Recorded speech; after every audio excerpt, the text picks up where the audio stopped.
Hello everyone. सो 2022 का question paper defence का, इसमें जितने मैक्सिमा एंड मिनिमा के क्वेश्चंस थे उन सबको मैंने पिक किया है और आप देखो कि किस टाइप के मैक्सिमा मिनिमा के क्वेश्चंस आते हैं एग्जाम में। क्वेश्चन नंबर 76 जो है आपका, बेसिकली यहाँ पर आपसे कॉन्टिन्यूटी की एक एप्लीकेशन है जिसको हम इंटरमीडिएट वैल्यू प्रॉपर्टी कहते हैं।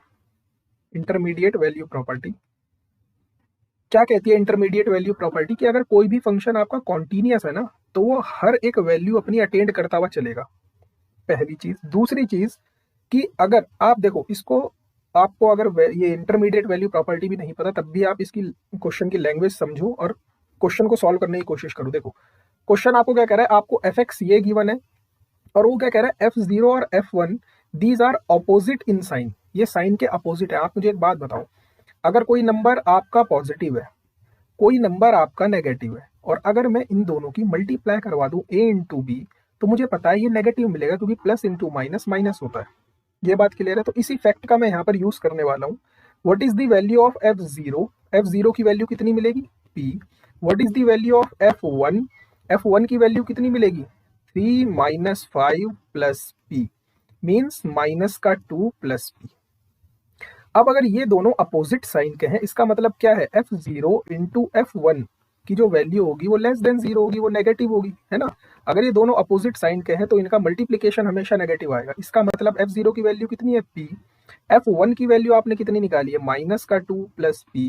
This is less than zero. और क्या ये वन लाइन रिप्रेजेंटेशन नहीं है? क्या ये आपका वन लाइन रिप्रेजेंटेशन का क्वेश्चन नहीं बना है?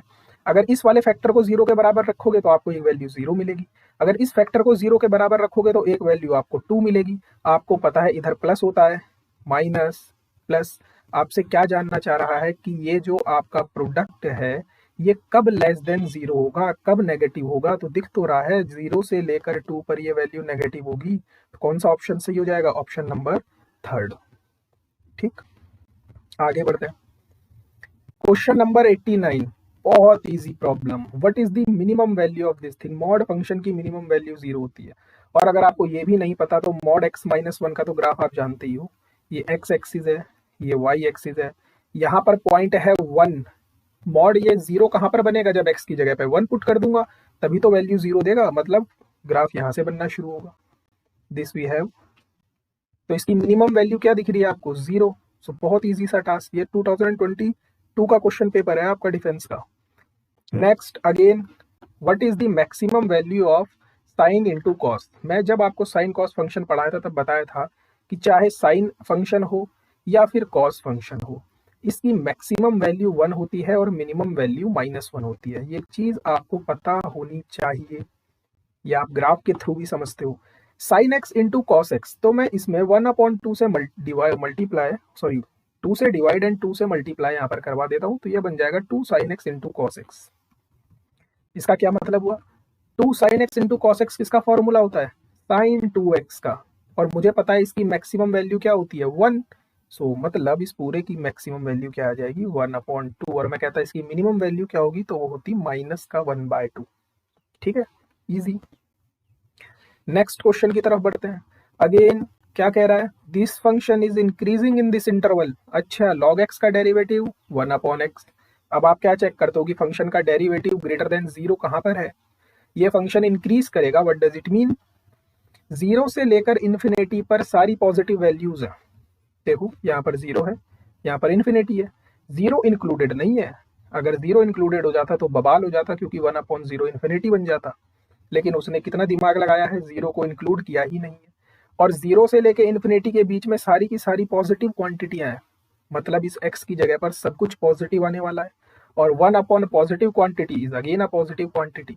इसका मतलब फंक्शन का डेरिवेटिव जो 1/x आया है आपका, वो उस पूरे इंटरवल पर पॉजिटिव है। इसका मतलब फंक्शन इंक्रीज करेगा।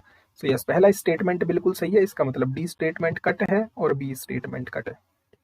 अब आपसे 10x के बारे में पूछ रहा है। आप एक चीज बताओ, जैसे ही आप लिमिट निकालोगे -π/2 पर 10x की, सो 10 -π/2 आपको कहां पहुंचा देगा? -इन्फिनिटी पर। और जैसे ही आप इसकी लिमिट निकालोगे π/2 पर, कहां पर? π/2 पर, तो ये आपको कहां पर पहुंचा देगा? पॉजिटिव इन्फिनिटी पर। इसका मतलब आप समझ रहे हो?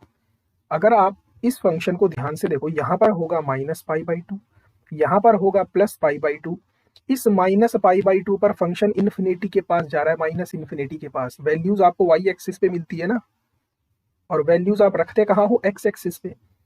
और π/2 पर इसकी वैल्यू सीधा इन्फिनिटी के पास टेंड करिए, मतलब ये फंक्शन आपको ऐसा नहीं दिख रहा है, क्योंकि टेन 0 पर वैल्यू क्या मिलेगी, 0।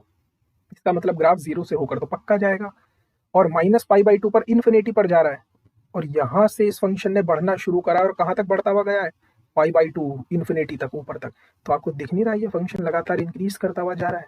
सो इसका मतलब this function is increasing in -π/2 to π/2। So yes, both the options are correct. ठीक, next 96 problem, again very easy, ये सब हम पढ़ चुके हैं। Total a sin x plus b cos x की मैक्सिमम वैल्यू क्या होती है, square root of a square plus b square, और इसकी मिनिमम वैल्यू क्या होती है, minus sign with a square plus b square. आपसे मिनिमम वैल्यू पूछ रहा है, मतलब ये जानना चाह रहा है। यहाँ पर b तो है ही नहीं, केवल a cos x है आपके पास, है ना, b तो 0 है।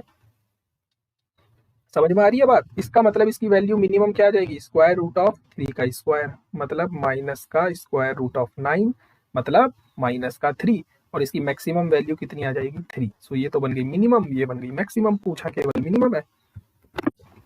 ए ऑप्शन आपका बिल्कुल करेक्ट है। So hope you like this video, thank you so much, जय हिंद। नए सेशन में मिलेंगे 2021 के क्वेश्चन पेपर के साथ।